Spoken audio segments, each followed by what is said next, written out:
Hello ആൾ, career ക്രാഫ്റ്റിൻ്റെ പുതിയൊരു വീഡിയോയിലേക്ക് എല്ലാവർക്കും സ്വാഗതം. എല്ലാവരും ഡിഗ്രി പ്രിലിംസ്, അസിസ്റ്റൻറ്റ് സെയിൽസ്മാൻ തുടങ്ങിയ പരീക്ഷകൾക്കൊക്കെ പഠിക്കേണ്ട തിരക്കിലായിരിക്കും. ഇനിയിപ്പോൾ ഗുരുവായൂർ LD ക്ലർക്ക് അടുത്ത മാസം വരാനുണ്ട്. അതുപോലെ ലാബ് അസിസ്റ്റൻ്റ് എക്സാമും അതിനും അധികം ദിവസമൊന്നുമില്ല. എല്ലാ പരീക്ഷകൾക്കും ഉപകാരപ്രദമാവുന്ന തരത്തിൽ PSC സിലബസ് ഓറിയൻറ്റഡായ ചില ടോപ്പിക്സാണ് ഇന്ന് മുതൽ നമ്മൾ ഡിസ്കസ് ചെയ്യാൻ പോകുന്നത്. നിങ്ങൾ റാങ്ക് ഉറപ്പിക്കാവുന്ന തരത്തിൽ തന്നെയായിരിക്കും ക്ലാസ്സുകൾ. എല്ലാവരും ക്ലാസ്സുകൾ മുഴുവനായിട്ട് കേൾക്കാൻ ശ്രമിക്കുക. ക്ലാസ്സിലേക്ക് പോകും മുൻപ് എല്ലാവരും ചാനൽ സബ്സ്ക്രൈബ് ചെയ്യുക. ക്ലാസ് ഇഷ്ടമായെങ്കിൽ ഫ്രണ്ട്സിനൊക്കെ ഒന്ന് ഷെയർ ചെയ്ത് കൊടുക്കുക. നമുക്ക് ക്ലാസ്സിലോട്ട് പോവാം. ഇന്ന് നമ്മൾ യൂറോപ്യന്മാരുടെ വരവ് എന്ന ഭാഗത്തിലെ പോർച്ചുഗീസുകാരുടെ വരവിനെക്കുറിച്ചാണ് നോക്കുന്നത്. ഇന്ത്യയിലേക്ക് എത്തിയ യൂറോപ്യന്മാരിൽ ആദ്യം എത്തിയത് പോർച്ചുഗീസുകാരായിരുന്നു. ഈ യൂറോപ്യന്മാരുടെ വരവ് ഓർത്തു വയ്ക്കാൻ നമുക്കൊരു കോഡ് തന്നെ ഉപയോഗിക്കാം. പോഡ ബീഫെ എന്നത് മീൻസ് പോ എന്ന് പറഞ്ഞാൽ പോർച്ചുഗീസുകാർ, ഡ എന്ന് പറഞ്ഞാൽ ഡച്ചുകാർ, ബി എന്ന് പറഞ്ഞാൽ ബ്രിട്ടീഷുകാർ, ഫെ എന്ന് ഫ്രഞ്ചുകാർ. ഈ ക്രമത്തിലാണ് യൂറോപ്യന്മാർ ഇന്ത്യയിലേക്ക് എത്തിച്ചേർന്നത്. അപ്പോൾ ഇത് ഓർത്തു വെച്ചാൽ അവരുടെ വരവ്, ആ ക്രമം നമുക്ക് ഒരിക്കലും മറന്നുപോകില്ല. 1453 ഒട്ടോമൻ തുർക്കികൾ എന്നറിയപ്പെടുന്ന വിഭാഗം കോൺസ്റ്റാന്റിനോപ്പിൾ പിടിച്ചെടുത്തിരുന്നതും. ആദ്യം നമുക്ക് അതുവഴിയായിരുന്നു ഇന്ത്യയിലേക്കുള്ള കടൽ മാർഗം. പിന്നെ പുതിയൊരു മാർഗം കണ്ടെത്താൻ വേണ്ടിയിട്ട് പലരും ശ്രമിച്ചിരുന്നു. അതിൽ വിജയിച്ചത് ബർത്തലോമിയ ഡയസ് എന്ന പോർച്ചുഗീസ് നാവികനാണ്. അദ്ദേഹം കണ്ടെത്തിയ മാർഗം എന്തായിരുന്നു? ആഫ്രിക്കയിലെ ശുഭപ്രതീക്ഷ മുനമ്പ്, കേപ്പ് ഓഫ് ഗുഡ് ഹോപ്പ്, അത് ചുറ്റി സഞ്ചരിക്കുക എന്നതായിരുന്നു. പക്ഷെ അദ്ദേഹം ഇന്ത്യയിലേക്ക് എത്തിച്ചേർന്നില്ല കേട്ടോ. പകരം എന്തുണ്ടായത്? അന്നത്തെ പോർച്ചുഗീസ് രാജാവായിരുന്ന മാനുവൽ ഒന്നാമൻ ഒരു കച്ചവട സംഘത്തെ ഇന്ത്യയിലേക്ക് അയക്കുകയാണ് ഉണ്ടായത്. സെൻറ്റ് ഗബ്രിയൽ, സെൻറ്റ് റാഫൽ, ബറിയോ തുടങ്ങിയ പേരുകളുള്ള കപ്പലുകളാണ് ഇന്ത്യയിലേക്ക് പുറപ്പെട്ടത്. അതിൽ നമ്മുടെ ആ കപ്പൽ വ്യൂഹത്തിൽ ഒരു കപ്പലിൽ നമ്മുടെ വാസ്കോഡ ഗാമ ഉണ്ടായിരുന്നു. വാസ്കോഡ ഗാമ ഏത് കപ്പലിലായിരുന്നു ഉണ്ടായിരുന്നത്? സെൻറ്റ് ഗബ്രിയൽ എന്ന കപ്പലിലായിരുന്നു വാസ്കോഡ ഗാമ ഉണ്ടായിരുന്നത്. അപ്പോൾ അങ്ങനെ 1497 ലിസ്ബണിൽ നിന്ന് ആരംഭിച്ച യാത്ര 1498 മെയ് 20 വാസ്കോഡ ഗാമ കാപ്പാട് കപ്പലിറങ്ങിയതോടെയാണ് അവസാനിക്കുന്നത്. ഈ വർഷം 1498 മെയ് 20 എന്ന ദിവസം തീയതിയും അതുപോലെ കാപ്പാട് എന്ന സ്ഥലം, ആദ്യമായി വന്ന യൂറോപ്യൻ ആരാണ്? Vasco da Gama. ഇതൊക്കെ പലതവണ ആവർത്തിച്ച ചോദ്യങ്ങളാണ്. അതെന്തായാലും ഓർത്തേക്കുക. ഒന്നുകൂടി പറയാം. 1498 മെയ് 20 വാസ്കോഡ ഗാമ കാപ്പാട് വന്നിറങ്ങിയത്. ആദ്യമായി വന്ന യൂറോപ്പിനായിരുന്നു Vasco da Gama. Okay. Vasco da Gama എത്തുന്ന സമയത്ത് നെടിയിരിപ്പ് സ്വരൂപം എന്നറിയപ്പെടുന്ന രാജവംശമായിരുന്നു അധികാരത്തിലുണ്ടായിരുന്നത്. കോഴിക്കോട് കാപ്പാടാണല്ലോ കപ്പലിറങ്ങിയത്. കോഴിക്കോട് ഭരിച്ചിരുന്ന അന്നത്തെ രാജവംശമായിരുന്നു നെടിയിരിപ്പ് സ്വരൂപം. ഇതിലെ ഭരണാധികാരികളാണ് സാമൂതിരിമാർ എന്നറിയപ്പെടുന്നത്. അതെല്ലാവർക്കും ഫെമിലിയർ ആയിട്ടൊരു വേർഡായിരിക്കും. അപ്പോൾ ഇന്ത്യയിലെ ഒരു ദീർഘകാലം ഒരു ഭൂപ്രദേശം ഭരിച്ച ഭരണാധികാരികളാണ് ഈ സാമൂതിരിമാർ എന്നറിയപ്പെടുന്നത്. ഏതാണ്ട് 400 വർഷത്തോളം അവർ അധികാരത്തിലുണ്ടായിരുന്നു. അപ്പോൾ നമ്മൾ പറഞ്ഞു വന്നത് വാസ്കോഡ ഗാമയെ കുറിച്ചാണ്. ഈ വാസ്കോഡ ഗാമ ഈ സാമൂതിരിയുമായിട്ട് കച്ചവട ബന്ധം സ്ഥാപിക്കാനൊക്കെ ആയിട്ട് കുറേ ചർച്ചകളൊക്കെ നടത്തി. പക്ഷെ അതൊന്നും ഫലം കണ്ടില്ല. സാമൂതിരി അതിനെ പ്രോത്സാഹിപ്പിച്ചില്ല. അങ്ങനെ അവർ കോഴിക്കോട് വിട്ടിട്ട് ഞങ്ങളുടെ കണ്ണൂരേക്ക് പോയി. അവിടെ എത്തിയപ്പോൾ കോലത്തുനാട് ഭരിച്ചിരുന്ന കോലത്തിരിയുമായിട്ട് അവിടെ ചർച്ചകൾ നടത്തി. അതെന്തായാലും സക്സസ് ആയി. വാസ്കോഡ ഗാമ അവിടെ അവരുടെ വാണിജ്യ കേന്ദ്രം സ്ഥാപിച്ചു. 1499 ആയപ്പോൾ തിരിച്ച് ലിസ്ബണിലേക്ക് തന്നെ പോയി. വാസ്കോഡ ഗാമയ്ക്ക് ശേഷം 1500 പെഡ്രോ അൽവാരസ് കബ്രാൾ എന്ന പോർച്ചുഗീസ് നാവികൻ എത്തുകയുണ്ടായി. അദ്ദേഹം കൂട്ടരും അവരും ഇതേപോലെ സാമൂതിരിയായിട്ട് സംസാരിച്ചു. ഇത്തവണ എന്ത് ചെയ്തു? സാമൂതിരി ഒന്ന് അയഞ്ഞു കൊടുത്തു. അങ്ങനെ അവിടെ അവർ വാണിജ്യ കേന്ദ്രങ്ങളൊക്കെ സ്ഥാപിക്കാൻ തുടങ്ങി. അപ്പോൾ ഒരു പ്രശ്നം ഉണ്ടായി. അവിടെ ഓൾറെഡി ഉണ്ടായിരുന്ന അറബികളായിട്ട് വാക്കുതർക്കങ്ങളും അങ്ങനെയൊക്കെ പല പ്രശ്നങ്ങളും ഉണ്ടായി. അവരവിടം വിട്ടിട്ട് നേരെ കൊച്ചിയിലേക്ക് പോയി. കൊച്ചി രാജാവും അവർക്ക് വേണ്ട സൗകര്യങ്ങളൊക്കെ ചെയ്തു കൊടുത്തു. അങ്ങനെ കൊച്ചിയിലൊരു പണ്ടകശാല തന്നെ അവർ ആരംഭിച്ചു. കൊച്ചിയിലെ പണ്ടകശാല ആരംഭിച്ച പോർച്ചുഗീസ് നാവികൻ ആരാന്ന് ചോദിച്ചാൽ അത് കബ്രാൾ ആണെന്ന് പറയാം. അപ്പോൾ 1502 ആയപ്പോൾ വാസ്കോഡ ഗാമ തിരിച്ച് ഇന്ത്യയിലേക്ക് തന്നെ വന്നു. ഇത്തവണ ഗോവയ്ക്കടുത്തുള്ള 5 ദ്വീപിലാണ് വന്നത്. നേരിട്ട് കാപ്പാടല്ല വന്നത്, ഗോവയ്ക്കടുത്തുള്ള 5 ദ്വീപിലാണ് വന്നത്. പിന്നെ കണ്ണൂരെത്തി ബന്ധമൊക്കെ പുതുക്കി കോഴിക്കോട് സാമൂതിരിയെ വന്ന് ആക്രമിച്ചു. സാമൂതിരിയുടെ സൈന്യം അവരെ തിരിച്ചടിച്ചു. അതോടെ അവിടെ നിന്നും പിൻവാങ്ങി കൊച്ചിയിലെത്തി. പിന്നെ അവിടെ നിന്ന് അവർക്ക് വേണ്ട സാധനങ്ങളൊക്കെ ശേഖരിച്ച് പിന്നെയും തിരിച്ചുപോയി. പിന്നീട് എത്തുന്നത് ആരാണ്?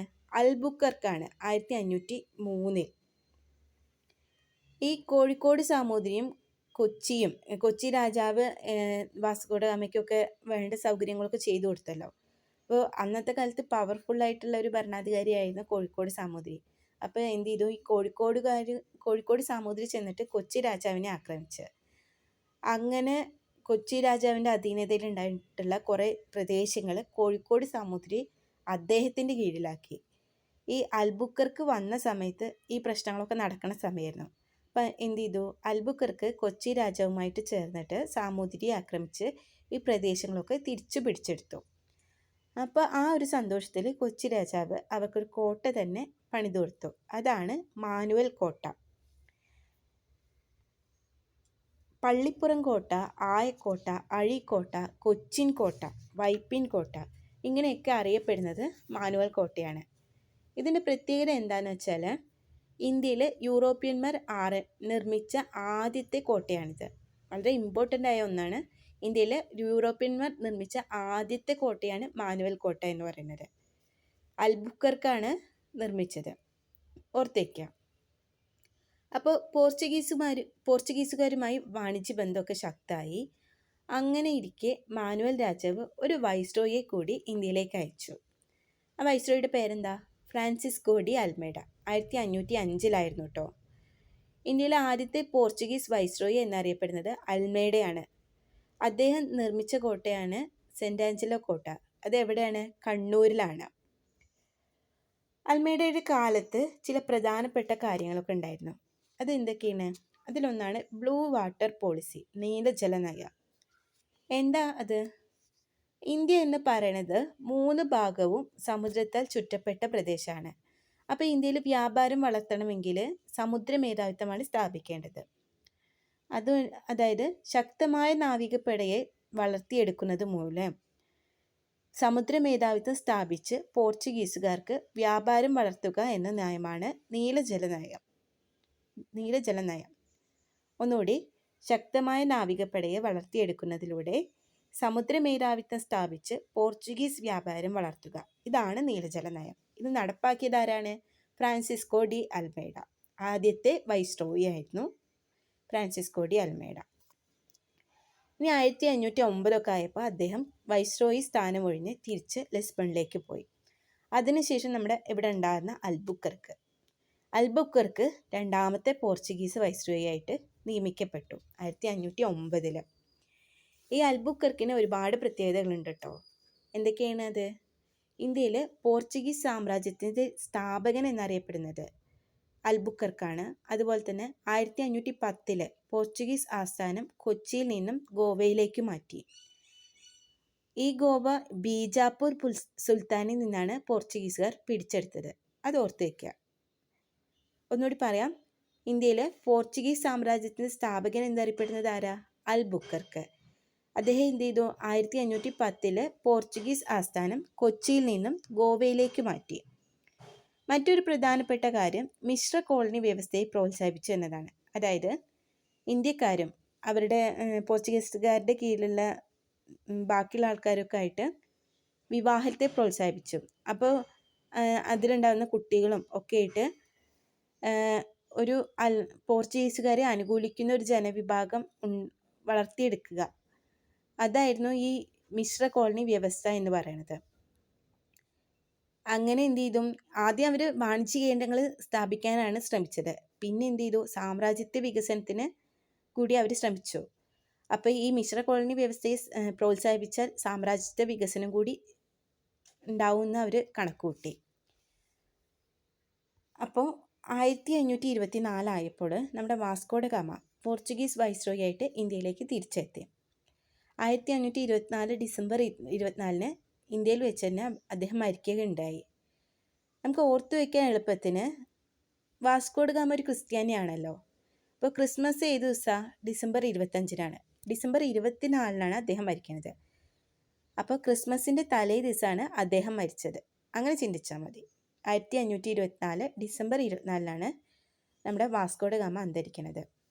സെൻറ്റ് ഫ്രാൻസിസ് ചർച്ചിലാണ് അദ്ദേഹത്തിൻ്റെ ഭൗതിക ശരീരം അടക്കം ചെയ്തത്.